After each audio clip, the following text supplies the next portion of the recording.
My baby looking too good, yeah, she perfect. No, she worth it. When she pull up, all them man, them flirting. And yeah, she know that she a dime. Call up on my line. Told her, baby, bring it one time. Yeah. Girl, sit down and relax. Girl, let me put it on you, no time for chit-chat. She move like a queen.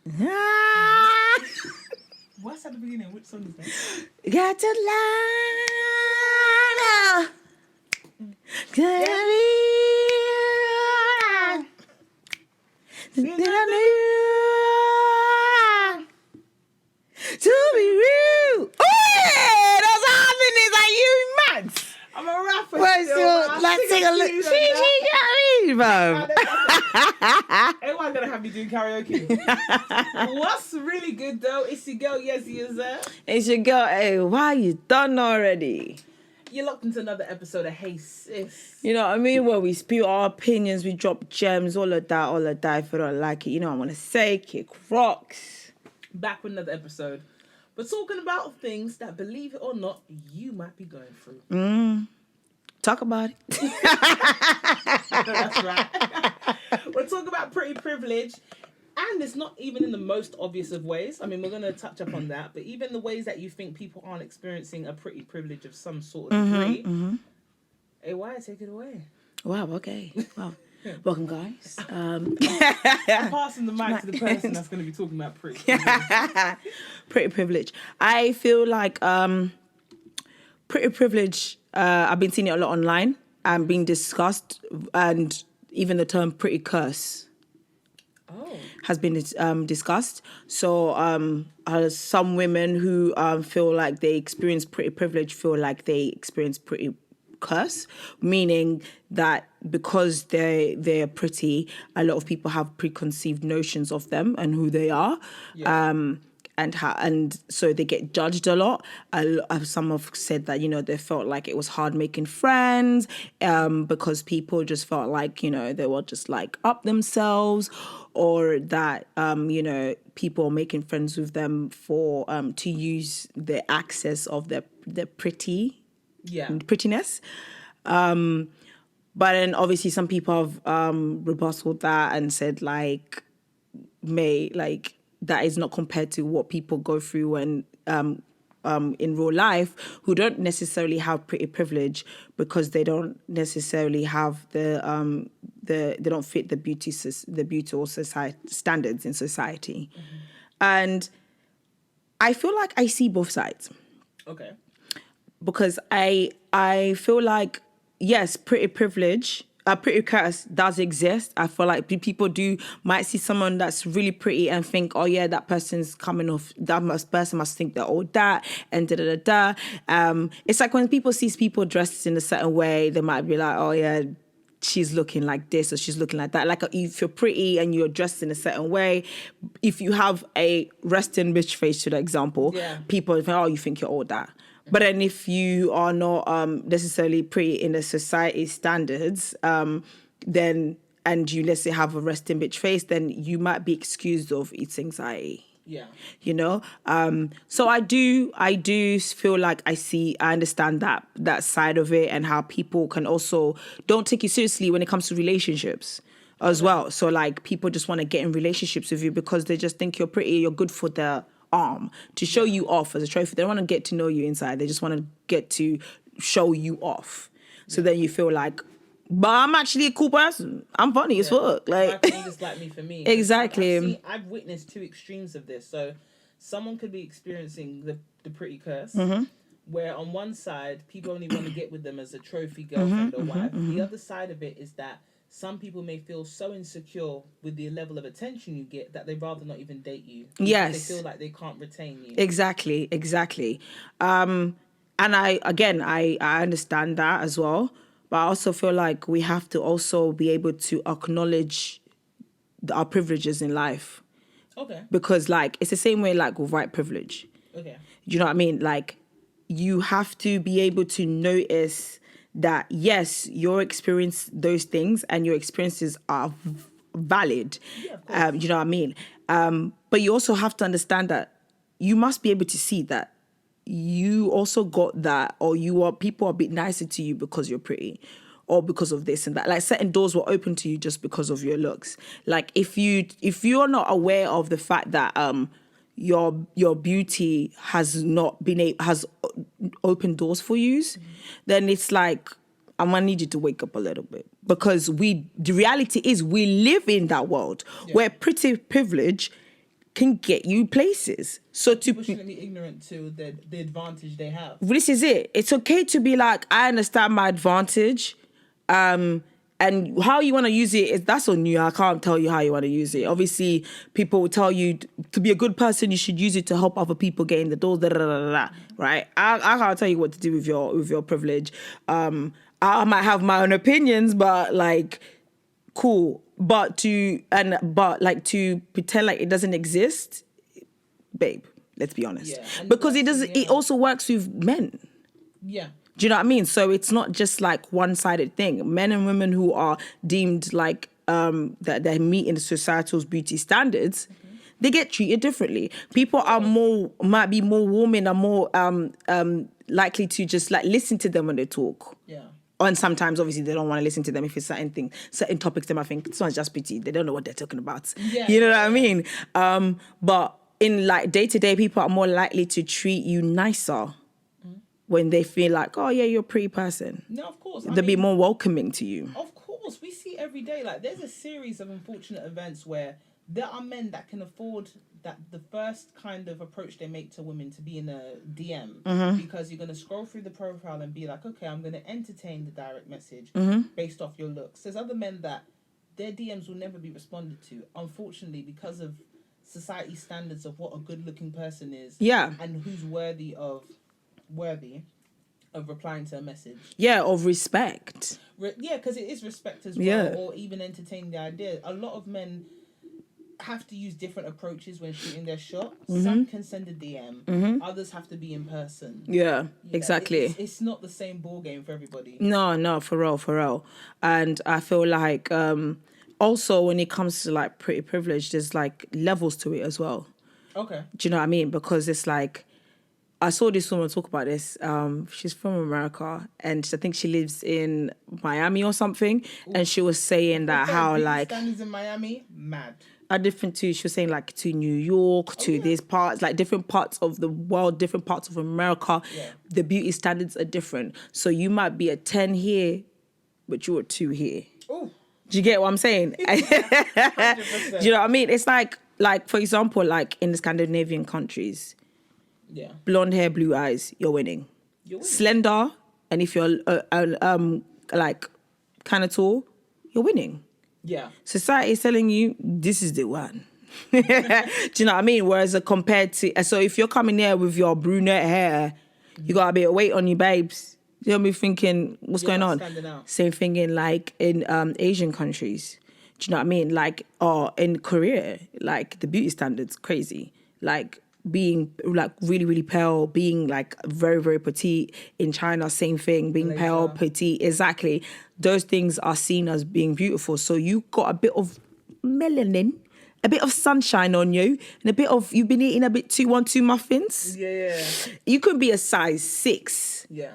And it's like, I've eaten too much. You know, saying that, should people take into consideration where they live in order to get more out of their career and their love life? So, for example, like you said, if you know you're a 10 in Europe, but you might not be considered a 10 in maybe America or 4, should someone reconstruct their life for a better trajectory overall?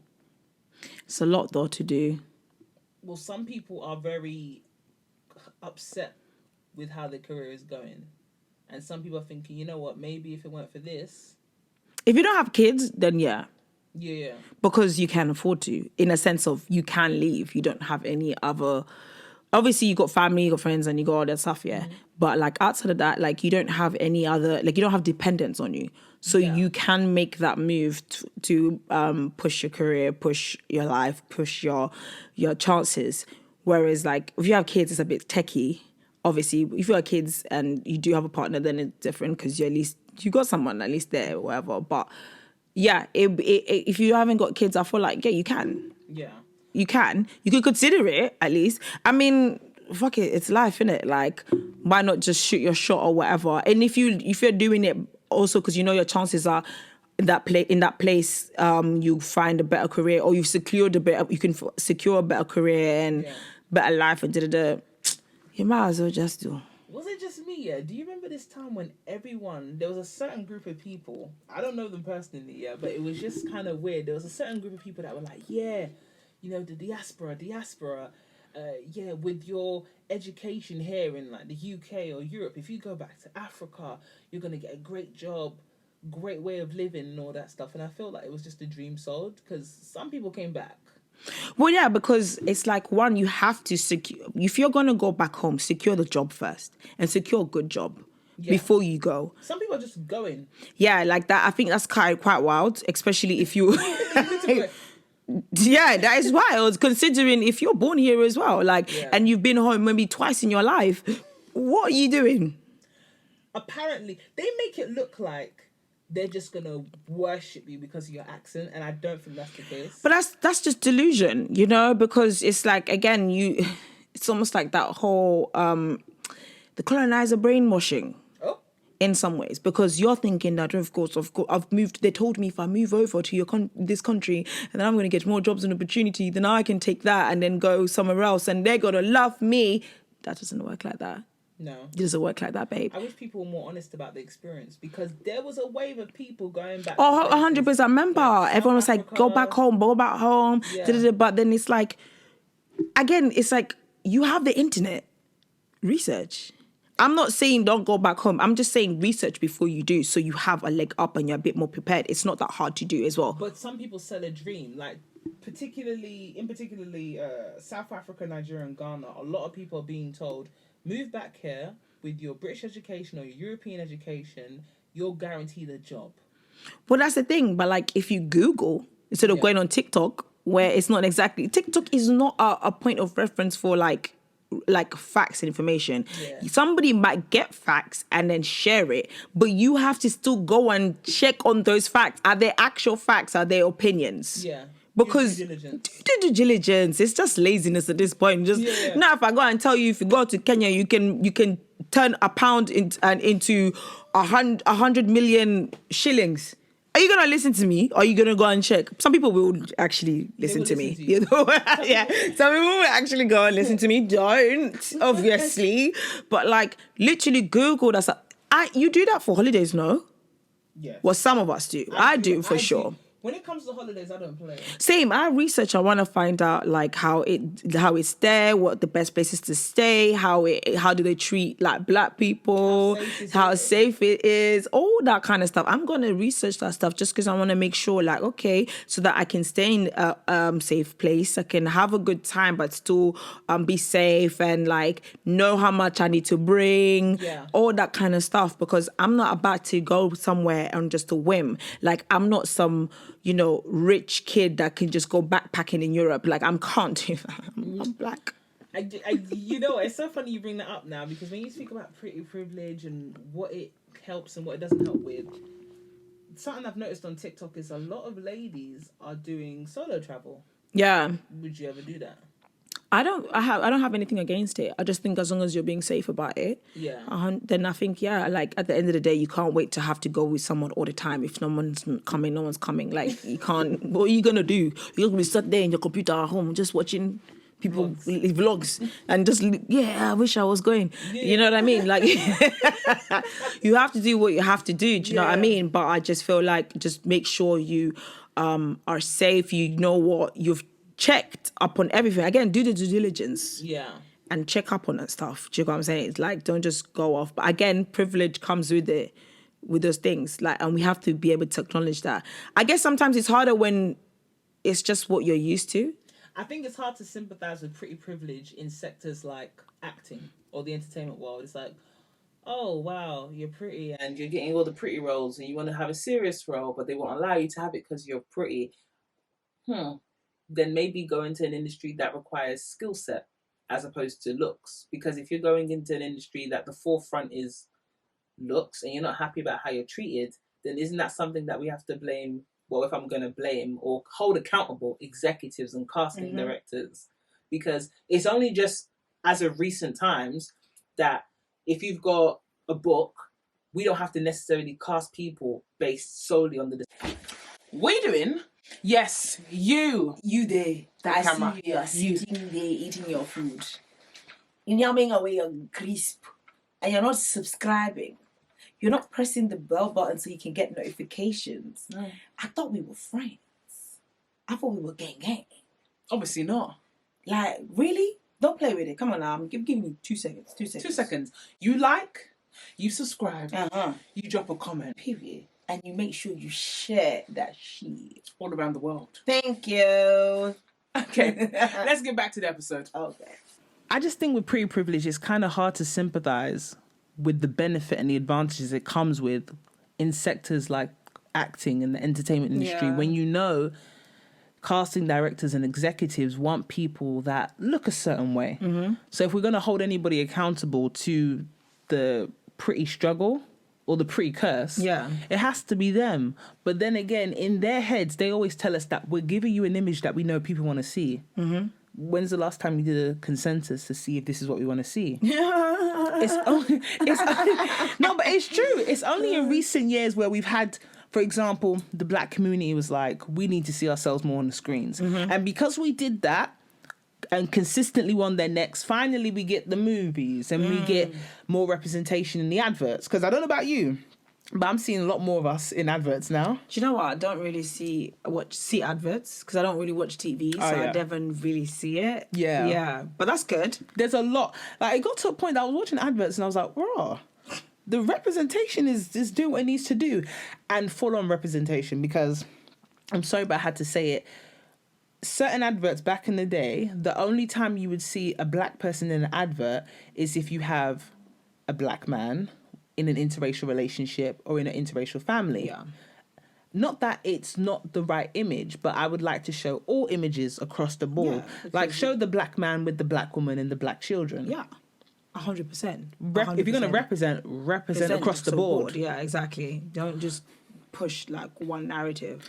And then the thing is, it's like it took such a long time to ease into that, because first we got the black man with the white woman in the mixed race family, then we had the black man with the light-skinned woman, with the family with the light-skinned children. Now we're finally getting the representation of the deeply melanated black man with the deeply melanated black woman and their beautiful melanated children. Yes. But it took way too long to get there. Yeah. Especially with hair care products. Like, let's just say the majority of us don't necessarily look like the models on the box. No. But you think we want to see that.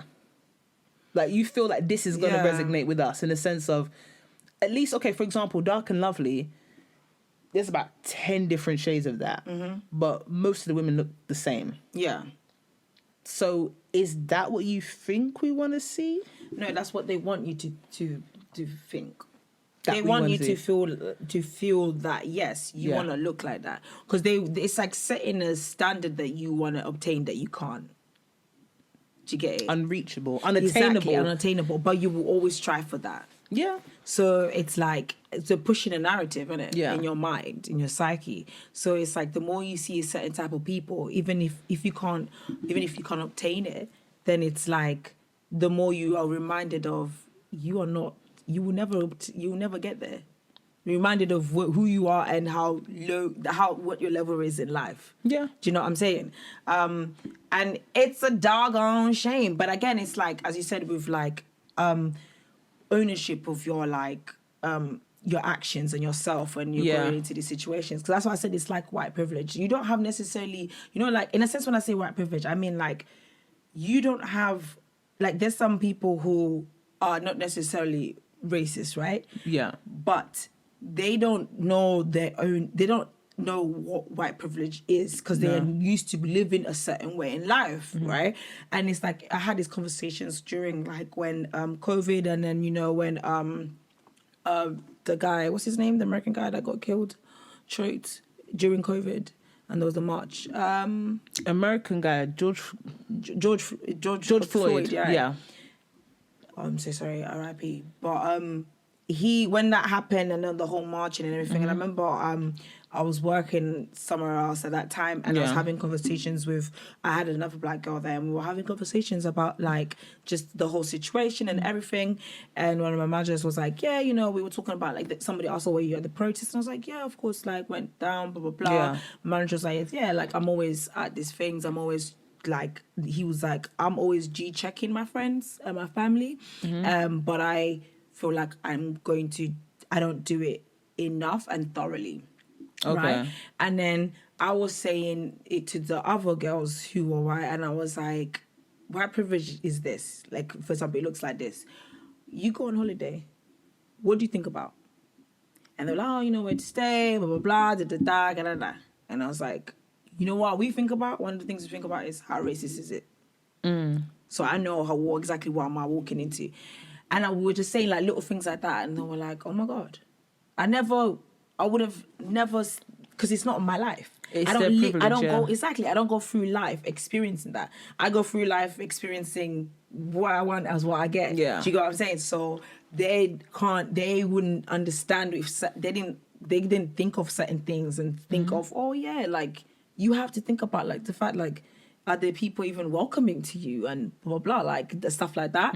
So I was like, that's a great way of describing. And so then we just went into a long conversation, blah, blah, blah. And it's like, because their life is lived in a certain way, they can't see it. So it's the same way it's like with pretty privilege, right? Certain people, it's like, they're just used to like things happening for them, things going on for them, and things being okay for them, and people being, you get some mean people, but that happens. Like, you're not immune to people being mean to you. That's just, you just have to get over that. Like, people are rude. There's dickheads in the world. You're not above it. You know what I mean? But like, generally speaking, they have an easygoing life, and it's only until it's like someone's describing their experiences how they see it versus someone else's experiencing the same, like going through life the same way but having completely different experiences. It's when it's like, oh my God, like damn, like I didn't realize that I was actually just getting it easy. And it's based off the fact that I look a certain way, I'm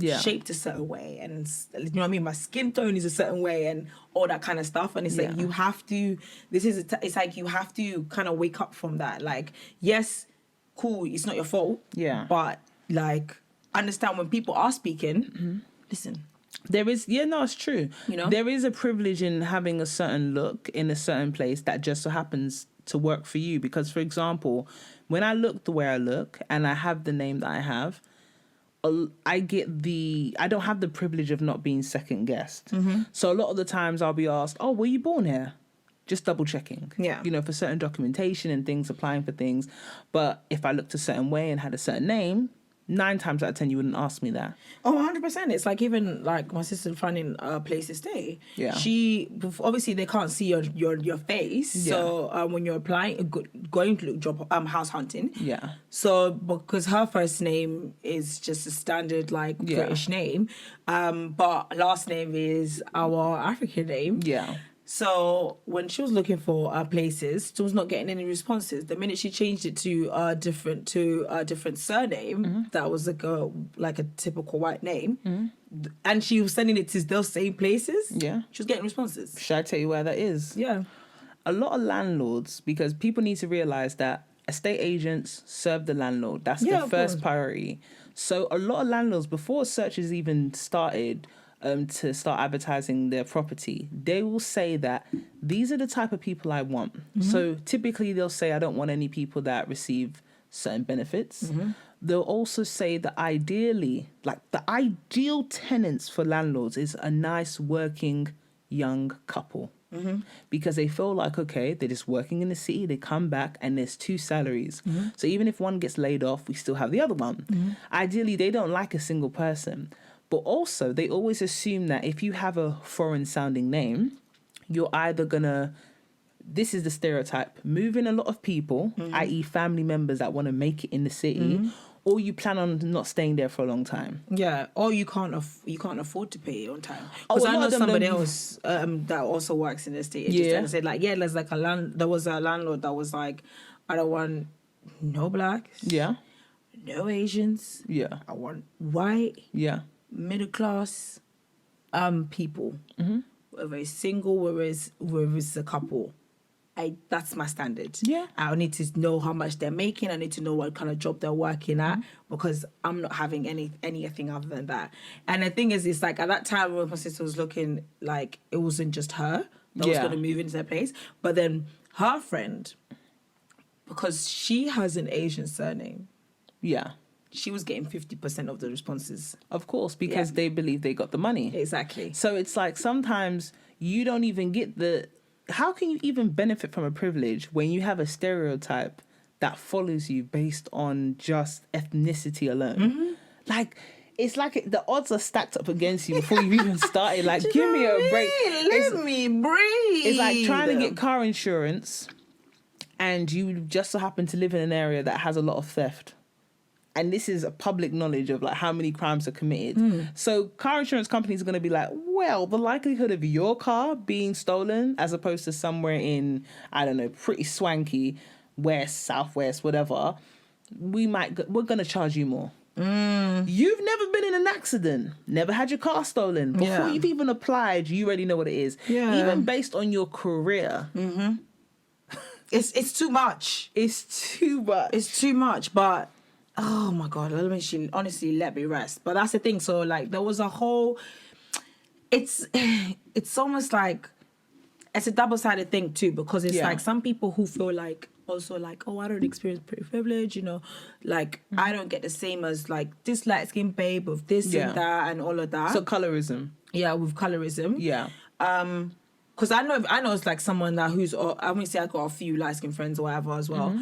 And I know one of them somebody said to them like, you're pretty, you're light skinned. You can go far if you wanted to take this shit seriously. Oh yeah, for sure. It was like, you've already got it. Yeah. People will take you seriously. They will listen to you. Yeah. And they were like, what? Like, but if I'm not good, but why would you? That's a precedent that's been set for them beforehand. Exactly. Do you know what I mean? Exactly. So it's like, yeah. But I also feel like, as much as it's like, yes, some people are like, yes, you haven't, like, you're like, oh, pretty privilege exists and blah, blah, blah. And like, I haven't ever experienced it, blah, blah, blah. But I feel like a lot of people are also speaking in a very able standpoint as well, because we're not even talking about like when it comes to the disabled community, how they face pretty privilege. how so? How experience it, as in a sense of, remember back in the day, like within like society, the same people are basically casted out of the side. They were treated like as if they were, at this point, like doggo near them and everything. Yeah. So it's like there's a lot of us that actually meet societal standards. Just because you might not meet the peak of it, you're still in the table. To even make friendships, to be more susceptible to getting certain jobs. Exactly. Relationships. Because there's this weird show, you've probably seen it, yeah. It's the Undateables. Yes, I've seen little clips on it on like social media. And they just push that narrative as if they can only date each other. Yeah. Do you know what I mean? Yeah. Whereas if you look wide, it's like you should push the image of people being able to forge friendships and relationships with people that don't necessarily look like them or have the same condition they have. What does it say? But a relationship is still something you can entertain. Yeah. But this is it. And it's like, again, it's like being put in, and even like the name is a bit wild. Like, I'm just like, it's putting, it's like, okay, we're in a section, you're in a section. You're already. There. Yeah, like that's you, and it's just not gonna work. It's just not gonna happen. And it's like, but again, not everybody, like, it's the same way when it comes to like when the disabled community and like disabilities, there's different levels of disability. Yeah, there's the hidden disabilities and the visible disabilities. And some people's visible disabilities can be mild. Yeah. As opposed to some people's ones can be really, like, it wouldn't be extreme. Mild. It's like extreme. So it's like, I even saw this comedian, she was, she's part of the disability community, and she was saying that how, like, she was like, I'm like in between. She was like, you can tell that I'm like, disabled, but like, but I'm funny. She was like, but I'm funny. Like, I can bust jokes, I can do this. And it's like, that whole thing is like, I liked seeing her as well, because it's like, the reality is there's more people like her as well that exist. Yeah. But again, it's like everyone's being put you're this, you're that, you're here, you're there, you're there, you're And stick there. to your own. Exactly. And it's Rubbish. like those are not discussed about enough. Like No, it's not. within the disabled community, and how like they're not really represented, and they're just literally outcasted when it comes to the pretty privilege. They're not even seen. So it's like, yeah, like I can moan like, oh yeah, like pretty privilege, yeah, it works in favor for more like people with fairer skin, with curlier hair and this and that. But the reality is, I still get checked. I still get jobs. Yeah. I still get listened to. Yeah. Like, there's still things that I do experience as opposed to other people. And even people who are not necessarily even disabled, but people who just have, like, features that are really far from the beauty society, like the beauty society standards. Sorry. Or how people even function. Cause Exactly. You know what was so weird? It's like, we know Love Island, the brand of Love Island is people that are seen as attractive, going to meet other attractive people. So you think, yeah, that's fine. The time that they announced a season where Deaf Girl was going to go into the island, everyone was just like, "What? How is that going to work? How is that feasible? How can she be considered?" But hold on, I thought this was the standard. So obviously you have another standard in mind. Yeah. Where is the privilege in something when you feel like, oh yeah, this is a privilege, but only if you fill this quota. Yeah. And if you fill this quota, it doesn't mean that you're going to get in necessarily, because we don't know how to deal with you. Yeah, yeah. So you're pretty, but because you're like this, we're going to have to change the rules. Yeah, exactly.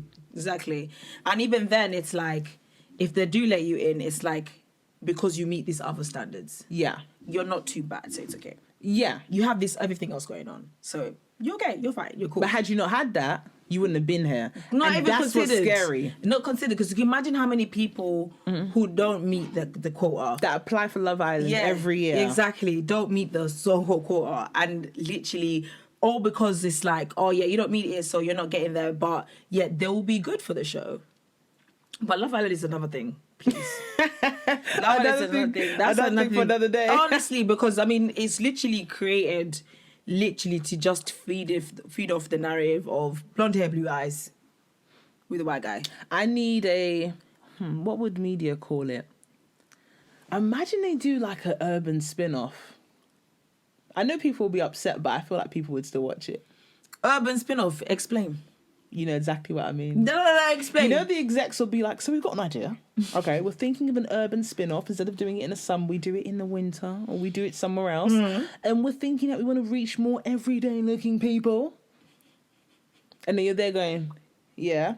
You know, people that look like you. Oh, okay. Yeah, you know them ones. It's like, we don't want to include you, but we'll give you something of your own to go and play with. Exactly. With less funding. Yes. Oh, my God, that's the key part. So, yeah, I mean, in regards to pretty privilege and the pretty curse, what are your final takeaways on that then? I feel like both do exist. I just feel like we have to acknowledge the privileges that we have in life. And a lot of us have actually privileges. Like, a lot of us might not be the pretty privilege where, like, I got shut down because I wanted to go for this job, but this girl who's incapable got the job. Cool. Yeah. You don't have that privilege in that sense. However, you still have privileges, and we have to also acknowledge the privileges that we have. Like, we have to learn to be a bit more self-aware about these things, and not always go around the world thinking like, woe is me, especially when you are fully hitting that society's beauty standards. Yes, I get it. Like, people treat you mean and they don't necessarily consider you as a person. They're not trying to hear you out and blah, blah, blah, blah.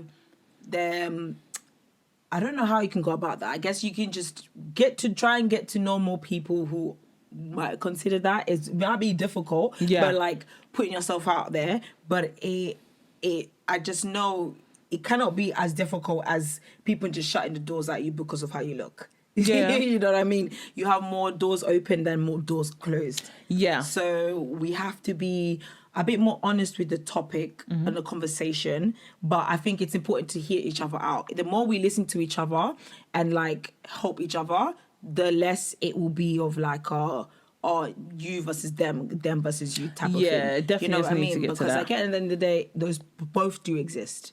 Yeah. And I think it's a good conversation to have just so that you can see in both perspectives.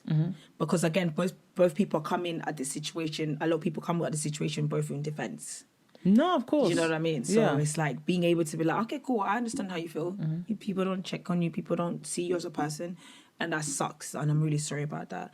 And I'll get to know you, or we'll be more mindful of how we treat you and how we treat other people like you.